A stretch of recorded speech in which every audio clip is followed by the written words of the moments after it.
মাননীয় সদস্য রেহানা আক্তার রানু, মহিলা আসন ৪, একটি প্রশ্ন করতে পারেন। সোনাগাজী উপজেলার মুছাপুর ক্লোজারটি পুনর্নির্মাণ করার সময়ের দাবিতে পরিণত হয়েছে মাননীয় স্পিকার।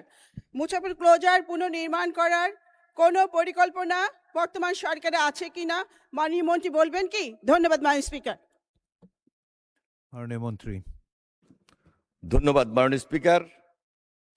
মুছাপুর এই প্রকল্পটি 2024-এ প্রলয়ঙ্করী যে বন্যা হয়েছিল, এই বন্যায় পানির স্রোতে এটা সম্পূর্ণভাবে সুইচগেট সহ ক্লোজারটি ভেঙে যায়। আমরা পরবর্তীতে এটা যে প্রায়োরিটি বেসিস প্রকল্প হাতে নিয়েছি। এই মুহূর্তে এটি একটিকে পাশ হওয়ার অপেক্ষা রয়েছে। তারপরও যে আমি মাননীয় সংসদ সদস্যকে অবহিত করছি, বিশেষ করে যে ইমার্জেন্সি ওয়ার্ক সেখানে প্রোটেকশন দিয়ে আমরা আপাতত রক্ষা করছি।